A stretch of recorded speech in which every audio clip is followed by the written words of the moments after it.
Hello बच्चों, स्वागत है आपका मेरे YouTube channel Manoj sir classes में। तो आज हम साइंस के भौतिक विज्ञान के कुछ मोस्ट इंपॉर्टेंट क्वेश्चन देखेंगे। वो क्वेश्चन जो हमेशा किसी ना किसी सेट में ज़रूर पूछे जाते हैं। ये वो क्वेश्चन है जो आपसे हर साल पूछे गए हुए, ठीक है। तो आइए देखते हैं। जैसे दृष्टि दोष क्या है, इसके प्रकार लिखिए। ये हमेशा आपसे पूछा जाता है। दृष्टि दोष क्या है, इसके कितने प्रकार होते हैं। तो डिफिनेशन इसकी क्या होती है। जब नेत्र में प्रतिबिंब रेटिना के आगे या पीछे बनता है तब वस्तु स्पष्ट नज़र नहीं आती है। यह स्थिति तब उत्पन्न होती है जब नेत्र की सामंजन क्षमता प्रतिबिंब को रेटिना पर बनाने के लिए कम हो जाती है या पूर्णतः समाप्त हो जाती है। इसी को दृष्टि दोष कहते हैं। यह दो प्रकार का होता है। पहला निकट दृष्टि दोष और दूर दृष्टि दोष। तो क्या होता है, या तो आपसे डिफिनेशन पूछते हैं या इन दो प्रकार में से इनकी डिफिनेशन पूछते हैं कि निकट दृष्टि दोष क्या कहते हैं, एग्जाम्पल बताइए, और दूर दृष्टि दोष क्या होता है, इसका एग्जाम्पल बताइए। तो इसमें दूसरा क्वेश्चन है, आँख की सामंजन क्षमता का अर्थ बताइए। ये देखिए यहाँ पे वर्ड यूज हुआ था। तो क्या होता है, नेत्र में उपस्थित अभिनेत्र लेंस की वह क्षमता जिसके कारण वह अपनी फोकस दूरी को समायोजित कर लेता है, आँख की सामंजन या समंजन क्षमता कहलाती है। ये दोनों क्वेश्चन बहुत ही इम्पोर्टेंट है। अगला क्वेश्चन है उसी से कि दूर दृष्टि दोष किसे कहते हैं। दूर दृष्टि दोष किसे कहते हैं या किन कारणों से होता है, इस दोष के निवारण के लिए किस प्रकार का लेंस का प्रयोग किया जाता है, किरण आरेख द्वारा समझाइए। ये आपसे 4 नंबर में या 6 नंबर में लॉन्ग में पूछा जाता है। तो क्या आंसर है, दूर दृष्टि दोष से पीड़ित व्यक्ति को दूर की वस्तुएं तो स्पष्ट दिखाई देती हैं परंतु निकट की वस्तुएं स्पष्ट दिखाई नहीं देती। मतलब वो दूर की तो देख सकता है लेकिन पास की नहीं देख सकता है। यह दोष निम्नलिखित दो कारणों से किसी एक कारण से हो सकता है। जैसे नेत्र लेंस की वक्रता कम हो जाए जिससे उसकी फोकस दूरी बढ़ जाए, पहली कंडीशन। दूसरी, नेत्र लेंस तथा रेटिना के बीच की दूरी कम हो जाए अर्थात नेत्र के गोलक का व्यास कम हो जाए। ये देखिए, ये ए कंडीशन, ये बी कंडीशन इसमें दिया हुआ है कि पहले कहाँ बनना चाहिए और बाद में कहाँ बनना चाहिए। अब इसके निवारण के लिए देखते हैं। तो क्या हो जाएगा इसके निवारण में, इस दृष्टि दोष वाले व्यक्ति का निकट बिंदु 25 सेंटीमीटर के स्थान पर अधिक दूरी पर हो जाता है।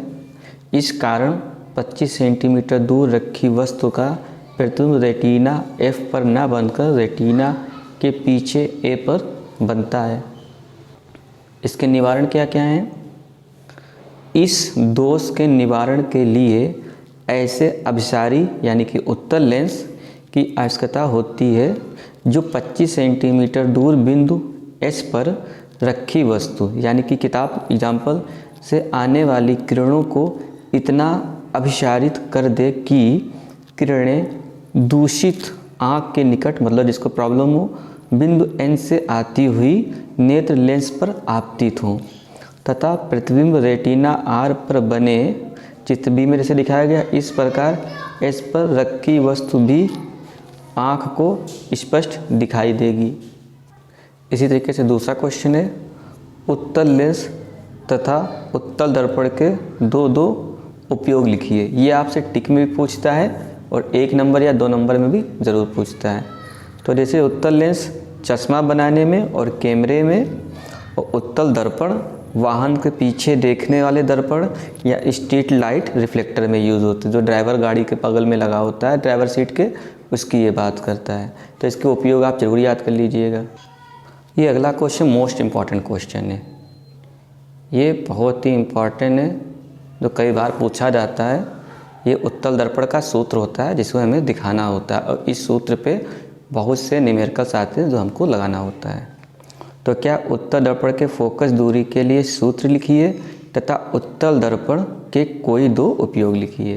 तो उत्तल दर्पण के फोकस दूरी का सूत्र होता है 1/f बराबर 1/u प्लस का 1/v। उपयोग क्या होता है? ट्रकों, बसों और मोटर कारों में ड्राइवर सीट के पास उत्तल दर्पण लगा होता है। नंबर 2, उत्तल दर्पण अपसारी होता है, अतः बाजारों व गलियों में लगे लैंपों का प्रकाश किरणपुंज के रूप में सड़क में काफ़ी बड़े क्षेत्र को प्रकाशित कर देता है। आप इस सूत्र को तो ज़रूर ही याद कर लीजिएगा। इस पे आपको एग्जाम्पल भी मिलते हैं बहुत से, और इस पे न्यूमेरिकल्स हमको बहुत से लगाने के आते हैं। एक बहुत ही छोटा क्वेश्चन है जो आपसे 2 नंबर में कई साल पूछा गया, लगातार पूछा जाता है। गोलीय दर्पण कितने प्रकार के होते हैं और इनके नाम लिखिए। तो गोलीय दर्पण 2 प्रकार के होते हैं, अवतल दर्पण और उत्तल दर्पण। इनकी डेफिनेशन भी पूछी जाती है और इनसे रिलेटेड उपयोग पूछे जाते हैं और इनसे रिलेटेड न्यूमेरिकल्स भी हमसे पूछे जाते हैं। आइए दूसरा क्वेश्चन देखते हैं। ये सबसे ही मोस्ट इम्पॉर्टेंट क्वेश्चन है, सबसे। ये हर साल विद्युत प्रतिरोध क्या है, इसका मात्रक क्या है। इस फार्मूले पे आपको न्यूमेरिकल्स 100% देखने को मिलते हैं। आप कोई भी प्रीवियस ईयर पेपर उठा के देख लीजिए। तो क्या विद्युत प्रतिरोध? किसी चालक का वह गुण जिसके कारण वह विद्युत धारा के प्रवाह का विरोध करता है, चालक का प्रतिरोध अथवा विद्युत प्रतिरोध कहलाता है। जैसे कि चालक के प्रतिरोध को R से व्यक्त करते हैं। इसका मान चालक के सिरों के बीच आरोपित विभवांतर V व चालक में बहने वाली धारा I के अनुपात के बराबर होता है। तो प्रतिरोध R बराबर विभवांतर अपॉन धारा, यानी कि R बराबर V/I। प्रतिरोध का मात्रक R होता है। इसको वोल्ट अपॉन एम्पियर या ओम से आपको ये वाला ऑप्शन देखने को जरूर मिलता है। या हम लिख सकते हैं R बराबर V/I, यानी कि R प्रतिरोध हो गया, V विभवांतर और I धारा हो गई। इस बेस पे आपको न्यूमेरिकल्स 100% देखने को मिलेंगे। बार बार कह रहा हूँ, आप एक बार इसकी डेफिनेशन को और इसके फार्मूले को रट कर जरूर जाइए। आइए दूसरा क्वेश्चन देखते हैं। दूसरा क्वेश्चन, जैसे कि आप सभी जानते हैं, हमारे ओम का नियम क्या है। ओम का नियम तो सबको ही पता रहता है कि ये ज़रूर आता है आपसे 2 नंबर में, 4 नंबर में, या प्रूफमेंट करने के लिए ज़रूर आएगा। तो ओम का नियम क्या है? ओम के नियम के अनुसार जब भौतिक अवस्थाएं जैसे ताप आदि समान रहें तो किसी चालक में प्रवाहित होने वाली धारा उसके सिरों के बीच विभवांतर के समानुपाती होती है। यदि किसी चालक के सिरों पर लगा विभवांतर V तथा उसमें बहने वाली धारा I हो तो V समानुपाती I या V बराबर स्थिरांक इंटू I। इसको ऐसे भी लिख सकते हैं, इस स्थिरांक को चालक का प्रतिरोध कहते हैं। यदि प्रतिरोध R हो तो V बराबर R इंटू I या R बराबर V/I।